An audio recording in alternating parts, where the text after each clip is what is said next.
अस्सलाम वालेकुम dear student. आज हमने 11th क्लास की जो केमिस्ट्री है इसका chapter number 9 acid base chemistry का क्विक चेक 9.4, 9.5 और सैंपल प्रॉब्लम 9.4 को डिस्कस करेंगे। ये इम्तिहानी नुक्ते नजर से बहुत इंपॉर्टेंट किस्म के न्यूमेरिकल है, आपने अच्छे तरीके से समझ लेने हैं। क्विक चेक 9.4 में पहला सवाल यह है कि what is impact of common ion effect on solubility, के सॉल्युबिलिटी के ऊपर कॉमन आयन इफेक्ट का क्या असर होगा। इसे हम एक्सप्लेन करेंगे। जो बी पार्ट के अंदर एक एग्जांपल दी गई है कि सैचुरेटेड सॉल्यूशन ऑफ AgCl अगर आपके पास है तो sum of NaCl solution is added, अगर इसके अंदर कुछ NaCl का सॉल्यूशन आप ऐड कर देते हैं तो क्या होगा। तो ये कहना क्या चाह रहा है, कहता है कि ये आपके पास एक बीकर पड़ा हुआ है, इस बीकर के अंदर आपके पास बेटा सिल्वर क्लोराइड को आपने हल कर लिया है, इसका सैचुरेटेड सॉल्यूशन है। मतलब यह है कि आपने इतना सिल्वर क्लोराइड इसके अंदर हल किया, मजीद इसके अंदर हल नहीं हो रहा, तो वो सैचुरेटेड सॉल्यूशन है। हम जानते हैं कि ये जो सिल्वर क्लोराइड होगा ये एक वीक इलेक्ट्रोलाइट है, ये स्पेरिंगली सॉल्युबल होता है वाटर के अंदर, इसलिए ये इक्विलिब्रियम स्टेट के साथ अपने आयंस के अंदर रहेगा, सिल्वर आयन में और क्लोराइड आयन के अंदर ये यहाँ पे पाया जा रहा होगा, और AgCl भी इसके अंदर मिलेगा। अगर अब आप थोड़ी मिकदार के अंदर इसके अंदर NaCl को ऐड करते हैं, सोडियम क्लोराइड के सोल्यूशन को ऐड करते हैं, सॉलिड को नहीं, सोडियम क्लोराइड के सोल्यूशन को ऐड करते हैं, तो तब क्या होगा, तब ये होगा कि ये जो NaCl है ये जब इस सोल्यूशन के अंदर जाएगा तो NaCl, हम जानते हैं sodium chloride is a strong electrolyte, sodium chloride बेटा एक स्ट्रॉन्ग इलेक्ट्रोलाइट होता है। अब due to common ion effect दोनों के अंदर दो क्लोराइड आयन आ गए हैं, तो कॉमन आयन इफेक्ट की वजह से ये रिएक्शन जो होगा रिवर्सिबल डायरेक्शन के अंदर जाना शुरू कर देगा। मतलब यह है कि Ag और Cl आपस में मिलेंगे और सिल्वर क्लोराइड बनाएंगे, तो इधर क्या होगा, तो ये जो सिल्वर क्लोराइड होगा ये प्रेसिपिटेट की शक्ल में इस सोल्यूशन की सतह के ऊपर आना शुरू हो जाएगा और आप इसको यहां से हासिल कर सकते हैं। अब इसका बी पार्ट देखिए, बी पार्ट क्या है कि calculate the pH of a buffer solution. एक बफर सॉल्यूशन हमारे पास है, देखिए ये एक बीकर पड़ा हुआ है और इस बीकर के अंदर क्या है, एक बफर सॉल्यूशन है। बफर सॉल्यूशन के अंदर क्या कुछ है, एक इसके अंदर वीक एसिड होता है, हम जानते हैं व्हाट इज बफर सॉल्यूशन, ये एक वीक एसिड है, HF है। HF इसके अंदर कितने मोलर है, ये 0.50 मोलर है। और दूसरा इसके अंदर क्या है, इसका साल्ट है, साल्ट से मुराद है कोई भी फ्लोराइड है, सोडियम फ्लोराइड है, कैल्शियम फ्लोराइड है, कोई भी फ्लोराइड है, वो जो फ्लोराइड इसके अंदर पाया जा रहा है वो बच्चे आपके पास 0.45 मोलर है। अब ये आपके पास ये आ गया। अब ये जो HF होता है ये एक वीक एसिड है। अब इसकी जो डिसोसिएशन कांस्टेंट की वैल्यू है यानी Ka की वैल्यू है वो 6.8 10⁻⁴ है। ये क्वेश्चन दो पार्ट्स के ऊपर है, तो हम इसका पहला पार्ट करते हैं। ये Ka की वैल्यू दी गई है, तो व्हाट इज इट्स पीएच, तो उसका क्वेश्चन ये है कि इस सॉल्यूशन की आपने बेटा पीएच बतानी है।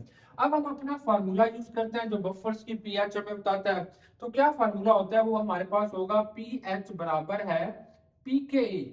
पीके लेंगे प्लस लॉग लेते हैं, लॉग लेंगे, किसका लेंगे लॉग, ये बच्चे हमने साल्ट का लेंगे, बट्टा क्या होगा एसिड का लेंगे, एसिड से उसे आपने डिवाइड करेंगे, फिर आप उसका लॉग लेंगे। अब हमने क्या करना है, हमें पीके चाहिए, लेकिन यहाँ पे जो आपको दिया जा रहा है वो आपके पास क्या बेटा के ए है, के ए दिया जा रहा है, तो आपने इससे क्या लेना है पीके। तो पीके कैसे मालूम करेंगे, हम जानते हैं कि के ए जो होगा वो आपके पास 6.8 × 4 है। आपने क्या करना है, इसका नेगेटिव लॉग ले लें। व्हाट इज पीके, पीके से मुराद क्या होता है कि नेगेटिव लॉग ऑफ के ए। ये जो के ए आपको दिया जा रहा है इसका आपने नेगेटिव लॉग के ए लेंगे, और ये भी बेटा नेगेटिव लॉग बन जाएगा 6.8 10⁻⁴ के। ये जो नेगेटिव लॉग के ए है दैट इज आल्सो कॉल्ड पीके, आपने इसे पीके ए कह देते हैं।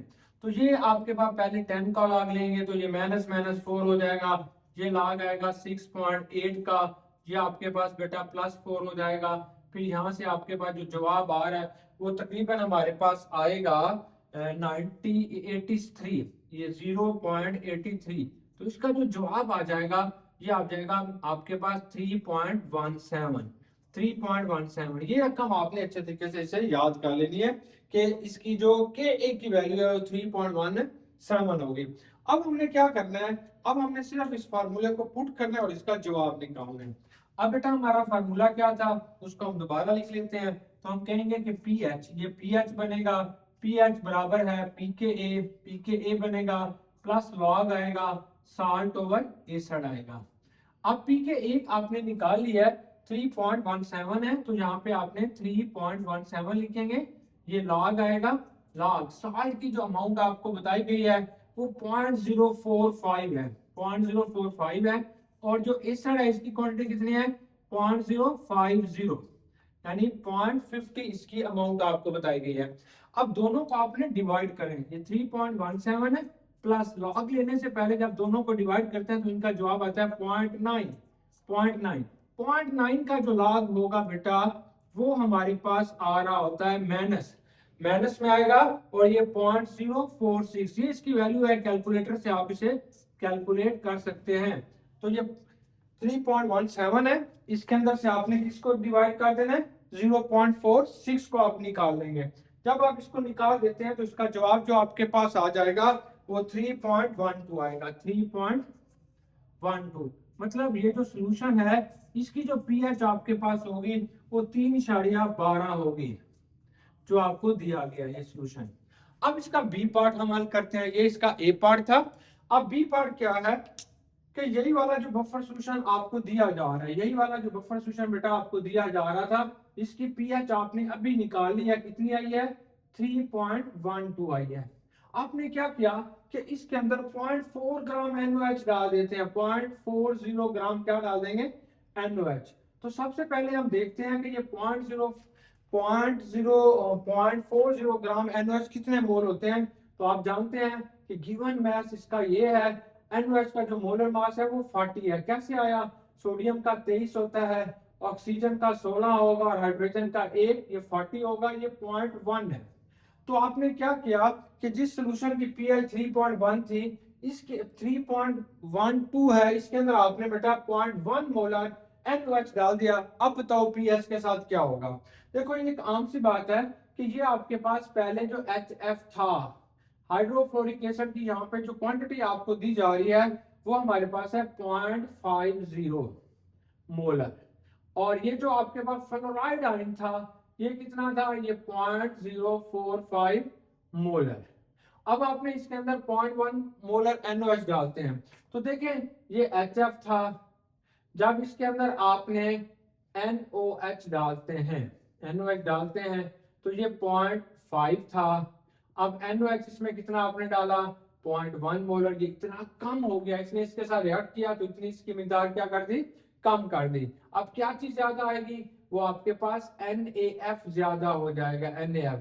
तो पहले जो NaF था ये 0.05 था, अब इसमें आपने ये वाली चीज जमा कर देंगे 0.1, तो ये कितना हो जाएगा बेटा, ये 0.49 हो जाएगा, ये कितना हो जाएगा, ये 0.46 हो जाएगा। ये आपके पास नई वैल्यूज आ जाएगी वो साल्ट और एसिड की, तो वो मिकदार कम हो जाएगी, ये बढ़ जाएगी। अब आपने जस्ट अपना फार्मूला यूज करेंगे। फार्मूला क्या था, वो हमारे पास था पीएच बराबर है पीके ए लेंगे प्लस लॉग लेते हैं बेटा, क्या था साल्ट ओवर एसिड, के साल्ट और एसिड का आपने लॉग ले लेना है। चले जी, अब पीके की वैल्यू अभी आपने निकाली है, कितनी आई थी 3.17, तो वही वाली आपने 3.17 दोबारा लिखिए, ये लॉग आएगा। अब साल्ट कितना हो गया था, ये 0.046 है। अब ये एसिड कितना हो गया है, ये 0.49 है। अब इन दोनों को जब आप डिवाइड करते हैं तो इसका जवाब क्या आएगा 0.93, तो ये 3.17 आएगा प्लस लॉग लेंगे, ये आपके पास आएगा 0.93। अब हम जानते हैं अगर आपने 0.93 का लॉग लेना चाहते हैं तो ये आपके पास आएगा 0.028। अब आपने पीएच नोट करनी है, इसकी कितनी होगी, तो पीएच बराबर है 3.17, यहाँ पे आपने इसका लॉग ले लिया जो कि 0.028 इसका जवाब आपके पास आ रहा है। अब इसको मनफी कीजिए पीएच को, पीएच इसकी आ जाएगी, ये 3.17 है, इसमें से आपने 0.02 जो है 8 को आपने इसे निकाल देते हैं। जब बेटा आप इसे इसमें से डिवाइड कर रहे होते हैं तो ये तकरीबन आपके पास आ जाएगा 3. ये 1 आएगा, ये 1 का 1 रहेगा, ये 1 है, ये आपके पास ना यहाँ से चले 0.0, ये 10 है, 10 में से 8 गया बाकी 2 बच गया, और ये आपके पास 6 हो गया, 6 में से 2 गया बाकी 4 बच गया, ये बेटा एक का एक है, तो ये आता है 3.142, या इसी चीज को आपने राउंड ऑफ करके लिख लेते हैं 3.14, तो इसकी न्यू पीएच जो होगी वो 3.14 आपके पास आ जाएगी, जो आपने कैलकुलेट कर लिया है। नेक्स्ट हमारे पास जो क्वेश्चन है वो भी सेम यही है कि calculate the pH of a buffer solution in which, ये आपके पास जो बफर सॉल्यूशन है, मतलब ये बेटा हमारे पास एक सॉल्यूशन दिया जा रहा है बफर सॉल्यूशन के, एक वीक एसिड है। कौन सा वीक एसिड है? एसिटिक एसिड है। एसिटिक एसिड, उसकी कितनी कंसंट्रेशन आपने ली हुई है, उसकी जो कंसंट्रेशन है वो 0.09 मोलर है। इसके अंदर इसका एक साल्ट भी लिया गया है, इसका साल्ट सोडियम एसिटेट उसे हम कहते हैं। तो सोडियम एसिटेट कितना है? ये 0.11 मोलर है। अब ये जो एसिटिक एसिड है ये एक वीक एसिड है, इसकी जो डिसोसिएशन कांस्टेंट है के ए की वैल्यू आती है वो 1.85 10 रेज़ पावर -5 है। अब इसका क्वेश्चन ये है कि calculate the pH of this buffer solution, ये जो बफर सॉल्यूशन आपको दिया जा रहा है इसकी बेटा आपने पीएच कैलकुलेट करके देनी है। अब हम जानते हैं कि पीएच का फार्मूला क्या होता है भाई।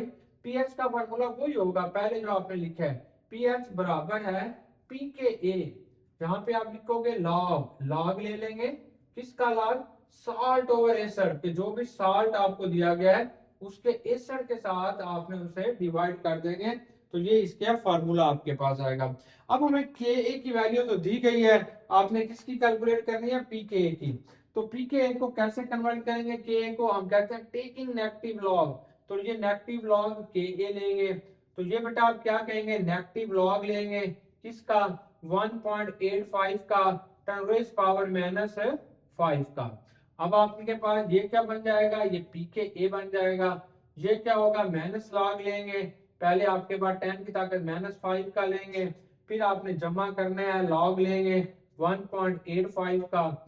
ये क्या होगा? ये -5 हो जाएगा। ये log 10 1 के बराबर होता है। ये आपने जब इसका log लेंगे 1.85 का, तो ये 0.26 आ जाएगा। ये बेटा आपके पास आएगा 5 - 0.26, दैट इज इक्वल टू 4.74। ये 4.74 जो होगा वो पी के ए की वैल्यू आपके पास आ जाती है। अब हमने क्या करना है? अब पीएच मालूम करनी है, सब कुछ तो हमें दे दिया गया है। अब आपने ये सारी वैल्यूज इस फार्मूले के अंदर पुट करते हैं। कैसे पुट करते हैं? तो हम कहते हैं पी एच बराबर है, पी के ए की वैल्यू आपने निकाली है, कितनी है? 4.74 है। अब सॉल्ट किसके बराबर है? वो 0.11 मोलर के बराबर है। एसिड किसके बराबर है? 0.09 के बराबर है। भाई यहाँ पे सॉरी लॉग रह गया, लॉग, लॉग तो आपने लेना है इसका, ये लॉग। अब आपने 0.1 को 0.09 से जब तकसीम करते हैं तो इसका जवाब क्या आएगा? तो आप दोबारा इसको लिखते हैं, पीएच बराबर है 4.74। ये जो आपके पास इसका आंसर आ रहा है 1.222, ये आपके पास इसका आंसर आ जाएगा। अब 1.22 की आपने लॉग ले लेंगे, तो ये 4.74 है, इसका जो लॉग आता है वो 0.087 के बराबर होगा, 0.087 के बराबर। अब आप इन दोनों को जमा कर लें, कैसे करें? 4.74 है तो ये आपके पास आएगा 0, ये 0 है, ये पॉइंट है, ये 0 है, ये 8 है, ये 7 है। यहाँ पे 7 का 7 आएगा, ये 2 आ जाएगा, क्योंकि 8 और 4 12 होते हैं, एक ये 8 आ जाएगा, ये 4 आ जाएगा। मतलब ये कि उसकी पीएच 4.82 हो जाएगी। वो जो पीएच होगी उस बफर सॉल्यूशन की वो 4.82 बेटा आपके पास पीएच आती है, जो हमने कैलकुलेट कर ली। नेक्स्ट बेटा हमारे पास जो सैंपल प्रॉब्लम दिया जा रहा है 9.4 का, वो अब हम हल करते हैं, उसको हम देखते हैं कि वो क्या चीज हमारे पास आ रहा है। देखिए तवज्जो से बात सुने कि हमारे पास ये एक साल्ट पड़ा हुआ है। ये जो साल्ट है ये स्पेरिंगली सॉल्युबल है, मतलब एक स्पेरिंगली सॉल्युबल किस्म का एक साल्ट है, कैल्शियम हाइड्रोक्साइड है। अब इसकी जो KSP की वैल्यू है वो आपके पास है 6.5 10 रेज़ पावर -5 के। अब क्वेश्चन इसका यह है कि कैलकुलेट इट्स सॉल्युबिलिटी, कि इसकी सॉल्युबिलिटी बताएं, कि इसकी सॉल्युबिलिटी क्या होगी वो आपने बेटा बतानी है। चलें अब हम इसको लिखते हैं। तो हम कहते हैं कि ये जो साल्ट है वो कैल्शियम हाइड्रोक्साइड है, ये चूने का पत्थर है, स्लैग्ड लाइम है। ये इक्विलिब्रियम के अंदर होगा किसके साथ? अपने आइंस के साथ। ये कैल्शियम आयन होगा और ये 2 बेटा क्या होगा? हाइड्रोक्साइड आयन होंगे। फॉर एग्जांपल इसकी जो सॉल्युबिलिटी है वो S है, तो इसकी सॉल्युबिलिटी भी S हो जाएगी, इसकी सॉल्युबिलिटी क्या हो जाएगी, ये 2S हो जाएगी। इनिशियल स्टेट पे तो इसकी वैल्यू है, इन दोनों की 0 होगी, लेकिन जब ये इक्विलिब्रियम पे पहुंचता है, इक्विलिब्रियम पे, तब इसकी जो सॉल्युबिलिटी होगी वो S है, इसकी जो सॉल्युबिलिटी होगी वो भी S है, इसकी सॉल्युबिलिटी क्या होगी, वो 2S होगी। अब KSP किसके बराबर होते हैं, हम जानते हैं KSP is equal to the solubility of ionic product. ये जो आयनिक प्रोडक्ट की सॉल्युबिलिटी के बराबर होगी, ये कैल्शियम आयन के बराबर होगी, और ये किसके बराबर होगी, 2H नेगेटिव के बराबर होगी। अब ये इसका क्या होगा, ये 2 जो होगा ये बेटा इसका स्केयर बन जाएगा। अब कैल्शियम कितना है, ये S है, और ये 2S होगा, और इसका क्या हो जाएगा, स्केयर होगा। तो आप इसे कहेंगे S है, 4S की 2 हो जाएगी, ये टोटल क्या होगी, 4S की 3 हो जाएगी, 4S की 3। चलें, अब हम इनकी वैल्यूज को पुट करते हैं। हमें KSP की वैल्यू दे दी गई है, तो अब हमारे पास आंसर आ चुका है। आंसर क्या है बेटा, ये KSP है, that is equal to 4S3 के। KSP की वैल्यू देखें, ये 6.5 10 रेज पावर -5 होगा, बराबर है 4S की ताकत 3 है।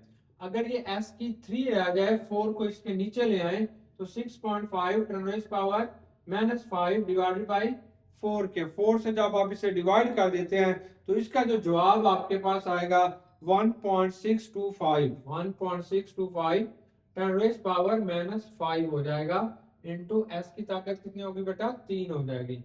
अब खाली S किसके बराबर होगा, खाली S is equal to 1.625 10 raise power -5 का आपने क्यूब ले लेंगे, क्यूब। जब आप इसे सॉल्व करते हैं तो इसकी जो सॉल्युबिलिटी होगी वो 1.18 10 रेज पावर -2 हो जाएगी, 1.18 10 रेज पावर -2 हो जाएगी। ये इसकी एक एस की सॉल्युबिलिटी है, एक एस की। यानी ये जो आपके पास सिल्वर आयन होगा, सॉरी सिल्वर नहीं कैल्शियम आयन होगा, तो उसकी सॉल्युबिलिटी 1.1। तो आप कह देते हैं ये जो कैल्शियम आयन है इसकी जो सॉल्युबिलिटी है 1.18 10 रेज पावर -2 होगी, जबकि ये जो 2H है हाइड्रोक्साइड आयन की कितनी होगी, तो ये 2 से आप इसे मल्टीप्लाई करेंगे, 1.18 10 रेज पावर -2 है, जब आपने 2 से जरूरत दिया तो ये 8 आ गया, 8 दूने 16, ये 1 आ गया, और ये 3.6 10 रेज पावर -2 इसकी सॉल्युबिलिटी आ जाएगी, किसकी बेटा, हाइड्रोक्साइड आयन की। लेकिन अगर आप देखना चाहते हैं कैल्शियम हाइड्रोक्साइड की जो सॉल्युबिलिटी होती है that is equal to calcium ion के, ये कैल्शियम आयन के बराबर होगी, ये भी 1.18 10 रेज पावर -2 है, और ये भी बेटा 1.18 10 रेज पावर -2 के बराबर होगी। नेक्स्ट जो हमारे पास क्विक चेक आ रहा है, इसे हम 9.5 कह रहे हैं। हमारे पास KSP ऑफ AgCl, क्या आपके पास जो AgCl है उसकी KSP इतनी है, अगर इसमें 0.1 मोलर NaCl ऐड कर दिया जाए तो find the solubility of AgCl। तो AgCl सॉल्यूशन के आपने सॉल्युबिलिटी बतानी। अब बेटा हमने क्विक चेक 9.5 को जो है वो सॉल्व करते हैं। हमारे पास ये एक सोल्यूशन है सिल्वर क्लोराइड का, मतलब ये एक सोल्यूशन पड़ा हुआ है, इसके अंदर क्या चीज है, सिल्वर क्लोराइड है, यानी AgCl है। अब इसकी जो KSP की वैल्यू आपको बताई जा रही है वो है 1.77 10 रेज़ पावर -10 है, और इस वक्त ये 25 डिग्री सेंटीग्रेड इसका टेम्परेचर है, तब इसकी KSP की वैल्यू ये आ रही है। अगर बच्चे इसके अंदर 0.1 मोलर NaCl का सोल्यूशन ऐड किया जाए, मतलब इसी चीज के अंदर अगर आपने 0.1 मोलर किसका सोल्यूशन ऐड करते हैं, NaCl का सोल्यूशन ऐड करते हैं, तो ये बता दीजिए कि AgCl की सॉल्युबिलिटी कितनी होगी, ये आपने कैलकुलेट करनी है। चलें जी, हम देखते हैं कि आपके पास जो सिल्वर क्लोराइड है, ये सिल्वर है, सिल्वर क्लोराइड है, जब ये आमतौर पर ये हम जानते हैं ये एक वीक इलेक्ट्रोलाइट होता है, तो ये आमतौर पर ये सिल्वर आयन और क्लोराइड आयन के साथ होगा। अब अगर इसकी सॉल्युबिलिटी बेटा शुरू में S है तो इन दोनों की 0 होगी, एट इक्विलिब्रियम अगर इसकी सॉल्युबिलिटी S है तो इसकी सॉल्युबिलिटी भी S है, इसकी सॉल्युबिलिटी भी S है। अगर इसके अंदर आपने 0.1 मोलर NaCl डाल दिया फिर क्या होगा, देखिए जब आपने 0.1 मोलर NaCl इसके अंदर डालते हैं, ये NaCl हम इसके अंदर डाल देते हैं, तो फिर क्या होता है, तो ये एक स्ट्रॉन्ग इलेक्ट्रोलाइट है। अब क्या होगा कि ये जो हमारे पास क्लोराइड आयन है इसकी कंसंट्रेशन यहाँ पे, क्योंकि ये NaCl 0.1 है, तो यहाँ पे क्लोराइड आयन की जो कंसंट्रेशन है वो भी 0.1 हो जाएगी। मतलब ये है कि जब ये इक्विलिब्रियम पे होगा तो क्लोराइड आयन की जो सॉल्युबिलिटी होगी that is approximately equal to 0.1, ये 0.1 के बराबर हो जाएगी, क्योंकि यहाँ पे जो क्लोराइड आयन है उसकी मिकदार क्या बेटा 0.1 है। तो अब आपने इसकी जस्ट आपने सॉल्युबिलिटी बतानी है, वेरी सिंपल सा क्वेश्चन है। अब आप लिखेंगे KSP, ये KSP आ जाएगी। KSP किसके बराबर होगी, ये सिल्वर आयन के बराबर होगी, और किसके बराबर होगी बेटा, ये क्लोराइड आयन के बराबर होगी। अब KSP की वैल्यू इसने आपको बता दिया है 1.77 10 है। सिल्वर की क्या होगी S, ये आपने मालूम करनी है। क्लोराइड आयन की क्या होगी, ये 0.1 होगी। इसको डिवाइड कर दीजिएगा तो ये सॉल्युबिलिटी इधर आ जाएगी, ये 1.77 10 क्या आएगा डिवाइडेड बाई 0.1। जब इससे तकसीम होगा तो इसका जवाब आएगा 1.77 10 बच्चों, इसका क्या आ जाएगा आंसर आ जाएगा। अब इसके हमने लास्ट पार्ट जो है वो आपको बताना चाह रहा है कि इसकी आपके पास कैल्शियम सल्फेट से वो एक क्वेश्चन लिया गया, उसको हम अभी हम लास्ट इसका बी पार्ट कर रहे हैं क्विक चेक 9.5 का। हमारे पास एक सोल्यूशन है, किस चीज का है, कैल्शियम सल्फेट का। ये कैल्शियम सल्फेट का बेटा एक सोल्यूशन पड़ा हुआ है। अगर इसके अंदर 10 की ताकत -3 मोल्स पर लीटर आपके पास कैल्शियम आयन हो, और इसी के अंदर 10.3 अगर आपके पास इसके आपके पास जो है वो SO4 -2 के आयन्स हों, और इसकी जो KSP की वैल्यू है वो 2.5 -5 है, तो बताओ क्या कैल्शियम सल्फेट प्रेसिपिटेट होगा या नहीं होगा। अब आपके पास दोनों की कंसंट्रेशन, कैल्शियम आयन और सल्फेट आयन दोनों की कंसंट्रेशन 10 मोल्स पर लीटर है।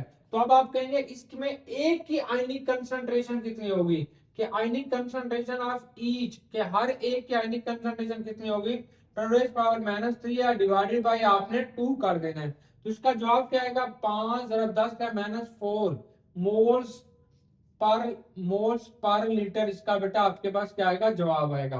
अब बोथ की जो आयनिक कंसंट्रेशन है वो किसके बराबर होगी, तो आप कहते हैं आयनिक कंसंट्रेशन बराबर है, ये कैल्शियम आयन है और इनटू क्या होगा ये सल्फेट आयन है, दोनों की आपने बतानी है।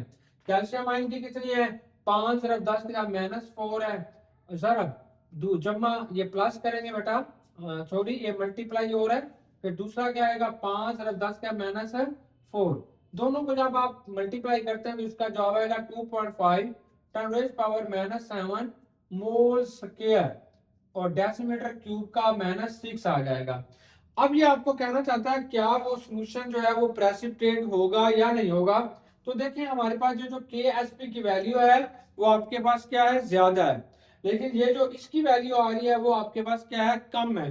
तो आप जानते हैं अगर KSP की वैल्यू जो होती है वो ज्यादा हो किससे, आयनिक प्रोडक्ट से, ये जो आयनिक प्रोडक्ट है इससे ज्यादा हो तो सॉल्यूशन जो होगा कैन नॉट बी प्रेसिपिटेट, तो वो प्रेसिपिटेट आउट नहीं होगा।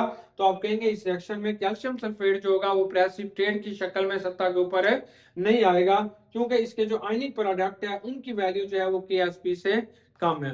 डियर स्टूडेंट, उम्मीद है कि आपको ये क्विक चेक अच्छे तरीके से समझ आ गया होगा। बेस्ट विशेष, गुड लक, अल्लाह हाफिज़।